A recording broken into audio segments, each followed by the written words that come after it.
به نام خداوند بخشنده مهربان. سلام خدمت شما دوستان عزیز. میخوایم نمونه‌سوالات فصل چهارم علوم نهم رو با هم حل کنیم و مطالب این فصل رو با هم در واقع مرور کنیم. خب، قسمت اول سوالات گفته جاهای خالی را با کلمات مناسب پر کنید. مسافت و جابجایی هر دو از جنس نقطه چین هستند. بچه‌ها، مسافت و جابجایی هر دوشون از جنس طول هستند.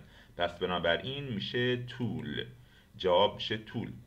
به سال دو گفته به برداری که نقطه شروع حرکت را به پایان حرکت وصل کند نقطه چین میگویم. بچه ها، در واقع برداری که نقطه شروع و نقطه مبدأ و به نقطه مقصد وصل کنه و یه خط راستی بهش میگن جابجایی.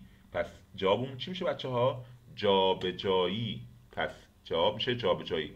یکای اندازه‌گیری سرعت نقطه چین است. بچه ها، یکای اندازه‌گیری سرعت ما دو تا یکا داریم، یا متر بر ثانیه یا کیلومتر. در واقع چیه؟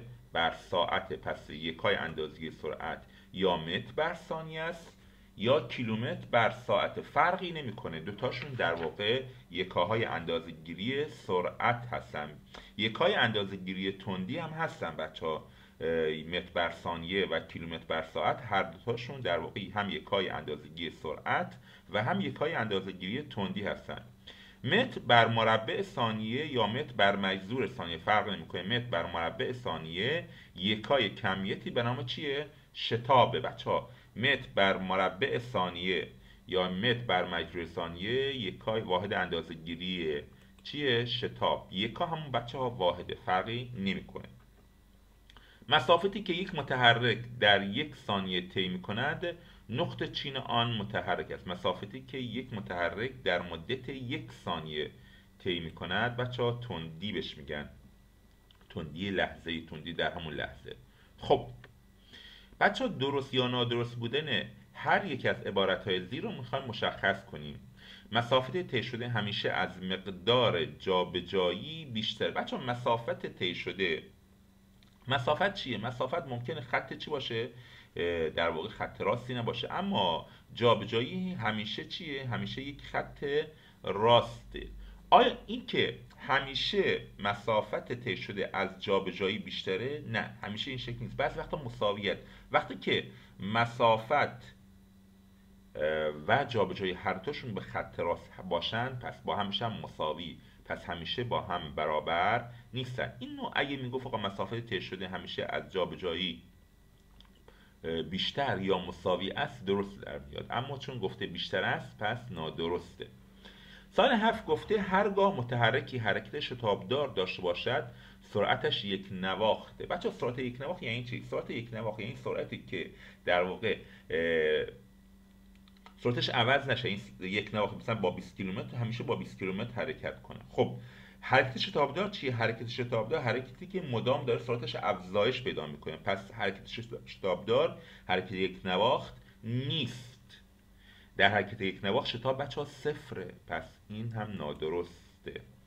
برای تبدیل یکای کیلومتر بر ساعت به متر بر ثانیه، کیلومتر بر ساعت و متر بر ثانیه هر دوتاشون یکای چی هن؟ یکای تندی و سرعت هن. کافی است آن را بر 3.6 تقسیم کنیم.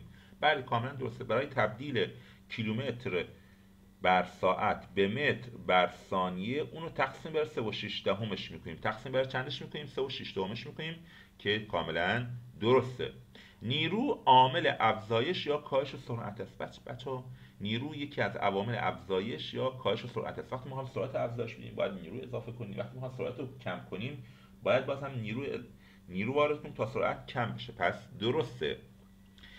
عقربه کیلومتر شمار اتومبیل بیانگر سرعت لحظه‌ای است. بچه‌ها، سرعت لحظه‌ای چیه؟ سرعت لحظه‌ای سرعتیه که علاوه بر اینکه حرکت یک اتومبیل نشون میده جهتش هم مشخص نشون میده، اما چون در اون اینجا جهت مشخص نیست پس بیانگر چی بچه‌ها؟ بیانگر تندی لحظه‌ایه نه سرعت لحظه‌ای، بنابراین نادرست میشه. خب قسمت بعدی سوالات گفته هر یک از عبارت‌های داده شده مربوط به کدام مفهوم است؟ آنها رو به هم وصل کنید. نسبت مسافت پیموده شده بر مدت زمان صرف شده چه میگویند؟ یعنی نسبت مسافت تقسیم بر چی؟ زمان. بچه‌ها، مسافت تقسیم بر زمان فرمول چیه؟ فرمول در واقع تندی متوسطه یا تندی متوسط رو نشون میده. بنابراین این دوتا به هم وصل میشن. یکای اندازه‌گیری عام متر بر مربع ثانیه است. تکرار یه سال بچه‌ها توی ساعت جا خالی هم گفتیم متر بر مجذور ثانیه. یکای چیه؟ یکای اندازه‌گیری، آفرین، یکای اندازه‌گیری شتاب متوسطه. این کمیت دارای جهت بچه‌ها، سرعت که دارای جهت، در سرعت حتما باید جهت مشخص بشه، بگیم آقا به سمت شرق، به سمت غرب، به سمت جنوب.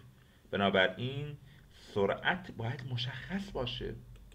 خب قسمت بعدی سالات گفته سالهای 4 گزینی برای آنکه جسمی حرکت یک نواخت داشته باشد کافی است. بچه‌ها برای اینکه یک حرکت یک نواخت داشته باشد حتما باید شتابش صفر باشه.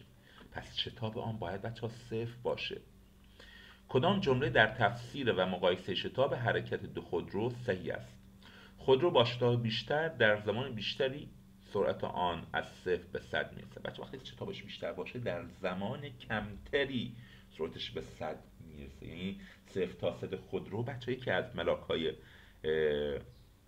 ملاکای این که خودرو بفهمیم خوبه این که 0 تا 100ش باید چی باشه؟ کم باشه. خب وقتی شتابش بیشتر باشه این 0 تا 100ش خیلی کمه. سرعت متوسط این دو خودرو یکسان است. خب بعدی خودرو با شتاب بیشتر الزاما سرعت بیشتری داشت. بچه خودرو با شتاب بیشتر الزاما سرعت بیشتری نداره. ممکن شتابش چی باشه؟ کاهنده باشه. شتاب کاهنده سرعتش رو چیکار میکنه؟ کم میکنه. خودرو با شتاب بیشتر در زمان کمتری سرعت آن از 0 به 100 افزایش پیدا میکنه که کاملا درسته. بنابراین گزینه دال درسته.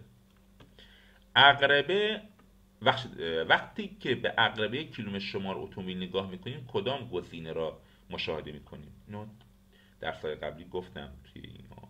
وقتی به عقربه کیلومتر شمار نگاه میکنیم بچه‌ها تندی لحظه‌ای داره بهمون نشون میده. تندی لحظه‌ای. چرا؟ چون جهت مشخص نیست.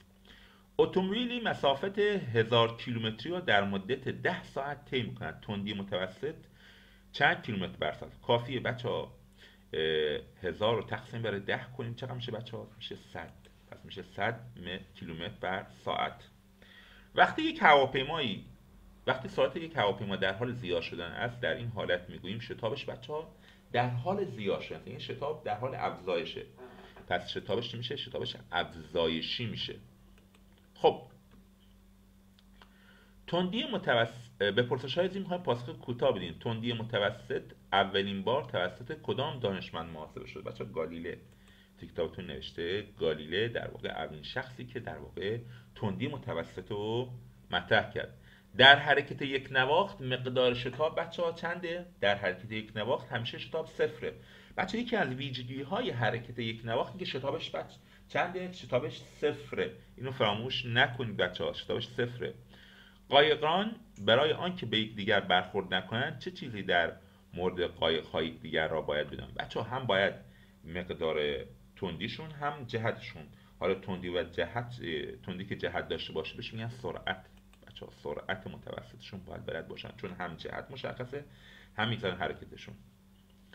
اگر جهت نیرویی که بر جسم در حال حرکت وارد میشه با جهت جسم مخالف باشه سرعت چه تغییری میکنه؟ به بچه‌ها وقتی که یک ماشین داره حرکت میکنه به سمت جلو، ما نیروی به سمت در واقع عقب وارد میکنه، خب سرعتش کاهش پیدا میکنه. بچه‌ها سرعت کاهش میاد.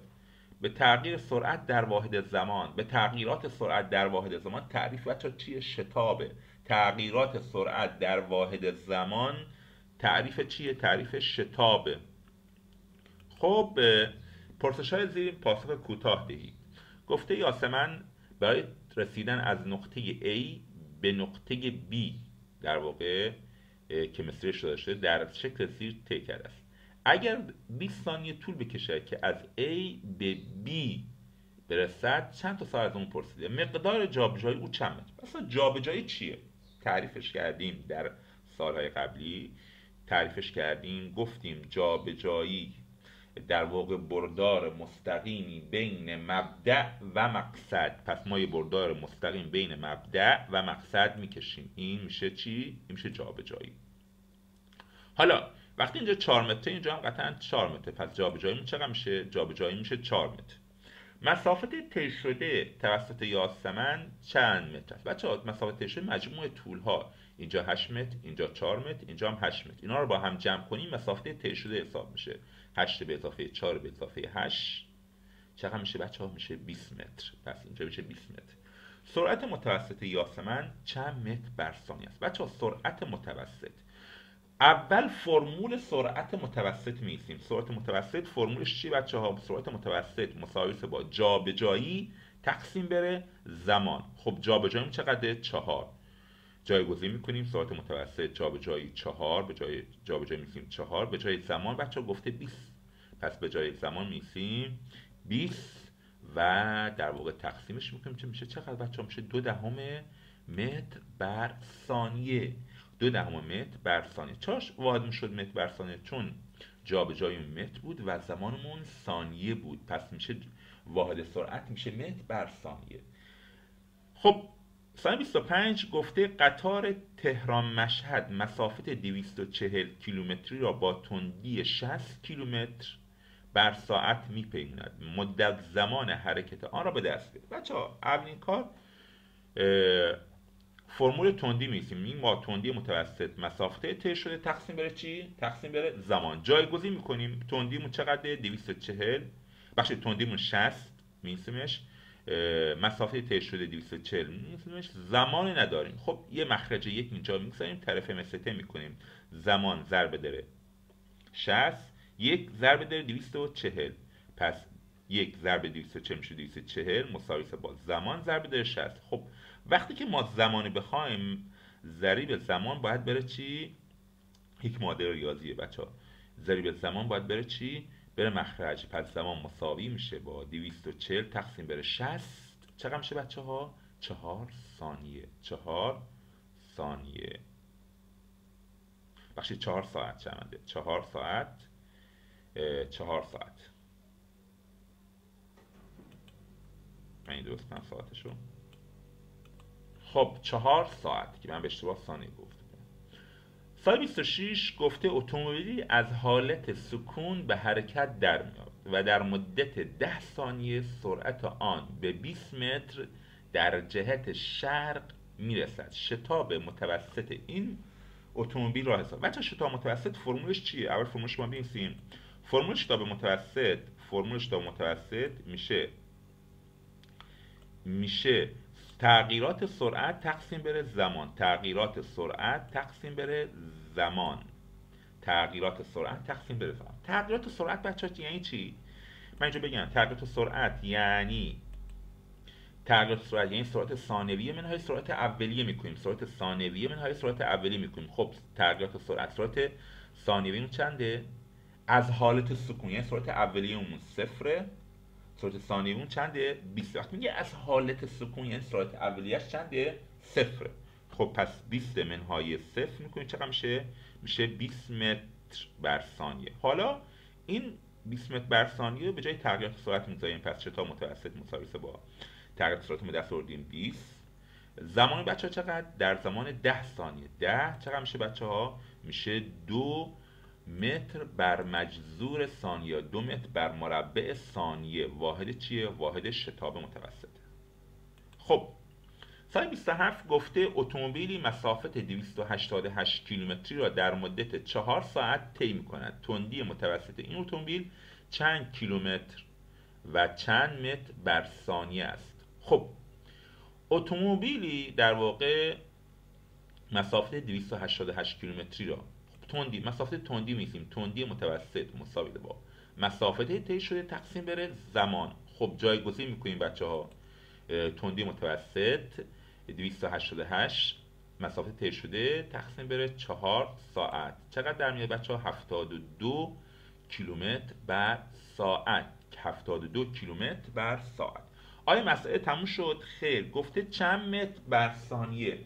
برای تبدیل کیلومتر بر ساعت به متر بر ثانیه، همونطور که قبلا هم گفتیم تو همین سوالات گفتیم، کافیه اینو تقسیم بر 3 و 6 دهمش میکنیم. پس 72 تقسیم بر 3 و 6 دهمش که بکنیم مساوی با چقدر؟ 20 متر بر ثانیه میشه. پس 72 کیلومتر بر ساعت مساوی با 20 متر بر ثانیه است.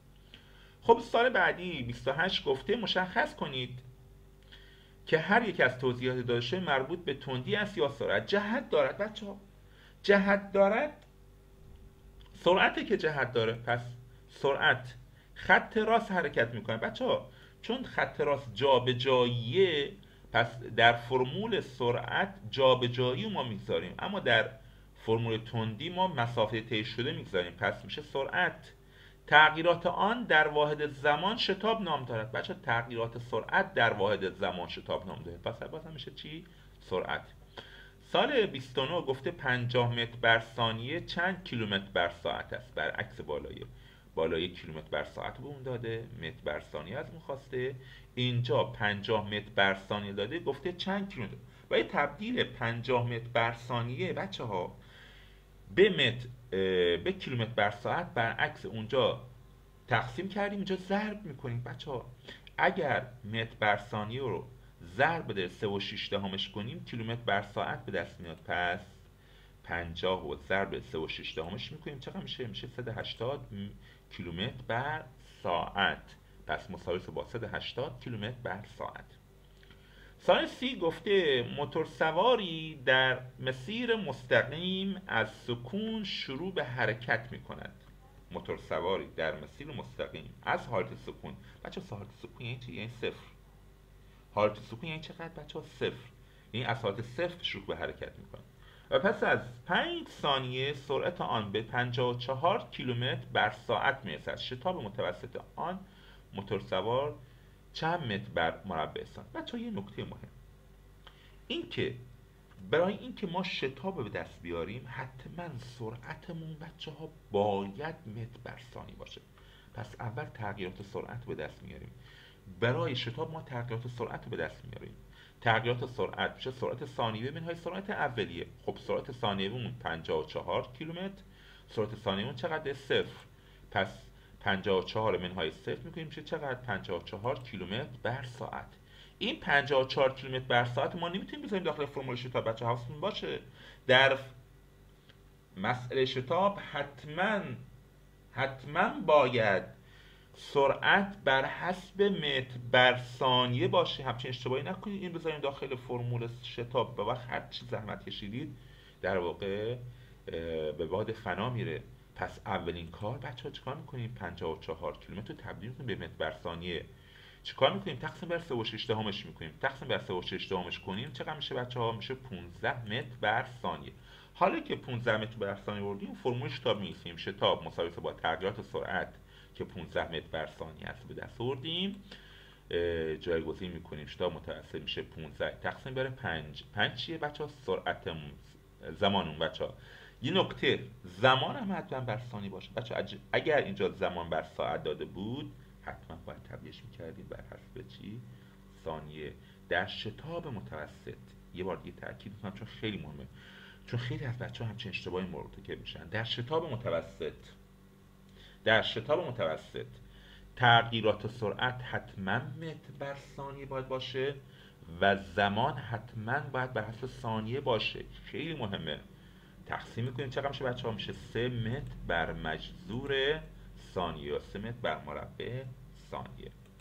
خب سال 31 گفته ماشینی با سرعت 72 کیلومتر بر ساعت در بزرگراه باغچه به سمت مشهد در حال حرکت است. راننده یک لحظه در مدت 3 ثانیه، کار خطرناکی، راننده نباید این کار میکردی، حالا ما مجبور حساب کنیم، سر خود را برمیگرداند تا به فرزند خود که در صندلی عقب نشسته است نگاه کند. در این مدت زمان چه مسیری را طی کرده است؟ یعنی چه مسیری راننده ندیده، چند متر ندیده. خب بچه‌ها چون زمانمون ثانیه است، کیلومتر هم در باشه، سرعتمون هم باید یا سرعت متوسط هم باید حتما به حسب ثانیه باشه. خب پس اول ما 72 کیلومتر رو تبدیل میکنیم به متر بر ثانیه. 72 تقسیم بر 3.6 میکنیم بچه‌ها، تقسیم بر 3.6 چه چقدر میشه؟ 20 متر بر ثانیه. خب حالا میذاریمش داخل فرمول چی؟ سرعت متوسط. سرعت متوسط بچه چی بود صورت متوسط؟ جابجایی تقسیم بر زمان. من فرمولش هم بنویسم که یادتون باشه، البته چون من قبلا نوشتم اینجوری ننوشتم، به من می‌نویسمش که بهتر متوجه شید. پس اول بچه‌ها فرمول سرعت متوسط میتونیم سرعت متوسط مساوی با جابجایی تقسیم بر زمان. بچه‌ها حتما تو امتحان فرمولا رو بنویسید، خیلی مهمه. فرمول هم نمره داره، هم که کمکتون میکنه چه مسئله راحت‌تر حل کنید. خیلی از بچه‌ها فرمولا رو نمی‌نویسن. بچه‌ها سرعت متوسط مساوی با جابجایی تقسیم بر زمان. حالا جایگزین می‌کنیم بچه‌ها، سرعت متوسطمون چقدره؟ سرعت متوسطمون 20 می‌گذاریمش، جابجاییمون نداریم، زمانمون چنده؟ 3 ثانیه. 3 ثانیه برگشت عقب. خب حالا طرفین وسطین می‌کنیم. طرفین وسطین یعنی به یک مخرج یک به اینجا میدیم، جابجایی ضرب در یک در واقع و 20 ضرب در 3. پس جابجایی مساوی با 20 ضرب در 3 چقدر میشه بچه‌ها؟ میشه 60 متر. 60 متر بچه‌ها. 3 ثانیه برگشته به عقب 60 متر ندیده. یکی از عوامل تصادفات بچه‌ها همینه که راننده یک لحظه در واقع سرشو برمیگردونه عقب، 3 ثانیه 60 متر ندیده. خب این 60 متر ممکنه یک ماشین، یک بچه، یک چیزی جلوش باشه و ندیده و باعث تصادف میشه. پس انشالله که شما در آینده وقتی که ماشین گرفتید و در واقع دارید رانندگی میکنید، هیچ وقت حتی به اندازه 1 ثانیه هم سرتون برنگردونید عقب. به موبایل نگاه نکنید. تو 1 ثانیه به موبایل نگاه میکنید چندین متر شما از جاده نمیبینید. خب سال بعدی 32 به چه علت در مسیر جاده‌ای کوهستانی و در مسیر جاده‌های کوهستانی پل‌یا تونل می‌سازن بچه‌ها که این گردنه ها و این پیشته ها در واقع از بین برن و یک مسیر مستقیم تر پیش میاد تا مسافت چیه؟ با کم کرده مسافت زودتر به مقصد میرسیم. مسیر در واقع اون مسیر در واقع پیچ و خم رو تبدیل کنم به یک مسیر مستقیم تر. خب دو حالت شتاب صفر است. آن دو حالت کدام است؟ بچه هاش من بارها گفتم حرکت یک نواخت. در حرکت یک نواخت شتاب صفره. حرکت یک نواخت یعنی زمانی که سرعت ثابته بچه‌ها. در حرکت یک نواخت بچه‌ها سرعت ثابته و شتاب صفره. دوم بچه‌ها چی؟ زمانی که متحرک ثابته و حرکت نکنه شتاب نداره.